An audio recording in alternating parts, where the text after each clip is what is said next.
এই সোশ্যাল পেজে যারা আছে বা এই সোশ্যাল মিডিয়াতে যারা আছে তারা যে কতটা কতটা জায়গা তারা রান করতে হয় বা কতটা কতটা সমস্যা তারা ফেস করতে হয়। আমি একসময় মনে করতাম যে সোশ্যাল মিডিয়া এটা বংশম বা এমনিতেই মানুষ এখানে সময় লস করে। তো দিন শেষে আপনি একটা কথা মনে রাখবেন, এই সোশ্যাল মিডিয়া ফেসবুক প্ল্যাটফর্ম আর ইউটিউব প্ল্যাটফর্ম যারা আছে লেগে আছে এরা এক সময় পিছনে তাকাতে পারবে না আর, এরা শুধু আগে দিয়ে তাকিয়ে যাবে।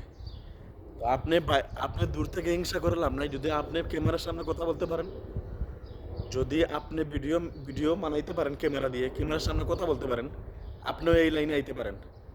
মানে আপনার কাজ আপনি চালান, কাজের পাশাপাশি আপনি এটা করবেন। আমি বলতেছি না যে আপনি কাজ ছেড়ে আসেন, কাজের পাশাপাশি আপনি এটা করেন, আপনার পেজ আপনি বড় করেন। একসময় যদি পেজ বড় হয়ে যায় কাজের দরকার নেই, কাজ কাজ পাইলেই আপনি এখানে কন্টেন্ট ক্রিয়েটারের পিছনে দৌড়িতে পারবেন।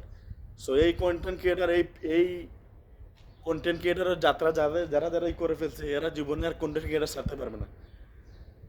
মানে একশো তারা যদি যে কোনো কাজে থাকে কাজের পিছনে যদি এই কন্টেন্ট প্রতিদিন বানায় একসময় কাজ ছেড়ে কন্টেন্ট ধরতে হবে। মানে এই কন্টেন্ট মানেই আপনি একসময় সারা ওয়ার্ল্ড ভ্রমণ করতে পারবেন, কন্টেন্ট মানেই আপনি সারা দুনিয়া ঘুরতে পারবেন, এই কন্টেন্ট মানেই আপনি কোটি কোটি টাকা ইনকাম করতে পারেন, এই কন্টেন্ট মানে আপনি সারা দুনিয়ার ভিতরে সারা দুনিয়ার মানুষ আপনাকে চিনবে, সারা দুনিয়ার মানুষ আপনার ফেস চিনবে এই কন্টেন্ট মানিয়ে।